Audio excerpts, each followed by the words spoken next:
In this video, you will learn how to find the gradient of a straight line or a line segment.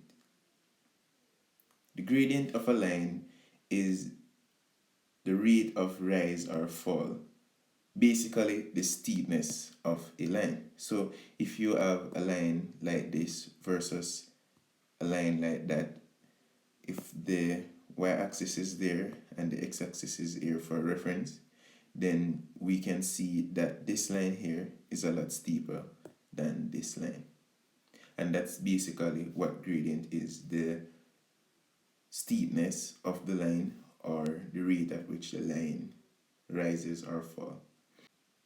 The gradient of a straight line or a line segment is given by delta y over delta x, which is the change in y over change in x. So if we had values on our y-axis and our x-axis, then if we take points, for example, we can take any 2 points, a point here and a point here, and we form a right angle triangle, then the change in y, which would be here, so we'd subtract the upper y from the lower y, so we'd have y2 minus y1, and we divide that by the change in x, so we'd subtract this point from this point, and we have x2 minus x1.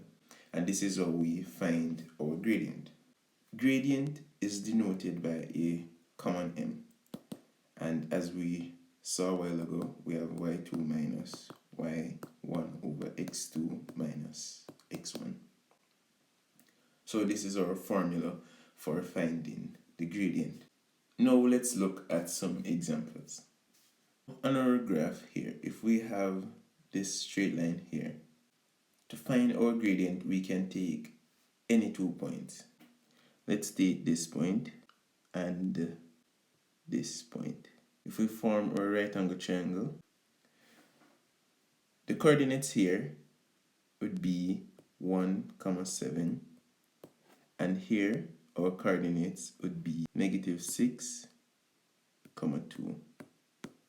Our gradient would then be equal to m equal y2 minus y1 over x2 minus x1.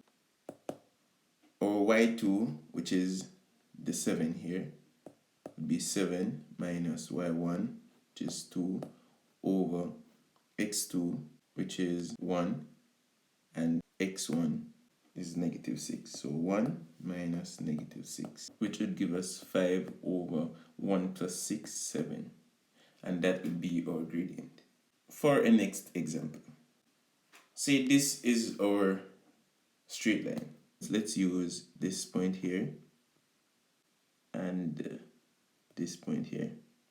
And by now you should realize that I'm choosing points that are easy to find the coordinates for. So for example, if I choose this point here, it isn't exactly at 6. It would be somewhere 5.8 about, but not exactly sure. So I choose points that is exactly, for example, this is exactly at 2, this is exactly at 6 and 4. So this is our right angle triangle. The coordinates here would be 2, 2. The coordinates here at this point would be -6, -4.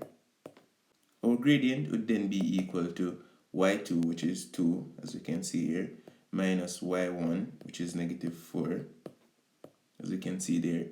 And we divide that by x2, which is 2, minus x1, which is -6. And this would be equal to 6 over 8, which can be simplified to 3/4. And that's the gradient. You're not given any form of diagram with a line for you to find the gradient of, so you can't look at this graphically. You could draw the graph from your coordinates, but you could also just directly plug in these coordinates. So you could have m is equal to y2, in this case y2 would be 5, minus your y1, which is -2, and we divide this by x2, which is 9, minus x1, which is negative 2. And what we have 7 over 11. And this is our gradient. Let's draw this graphically to see if we would get 7 over 11. So this is what it would look like. And we have P here, so let's put Q. Q is 9, 5. Right? So we can use any 2 points, remember.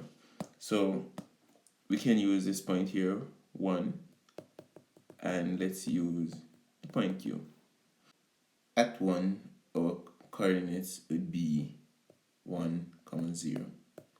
And this isn't drawn to scale, so it might not give us back our value, but we could use this. If we had a graph paper and could draw this perfectly fine, then we'd get it back. But since I'm using a touch pen on a screen without a ruler, I can't draw it perfectly. But we could do this if it was perfect. So M would be equal to 5, which is our y2, and we'd subtract from that y1, which is 0. Then our x2, which is 9, we subtract x1, which is 1.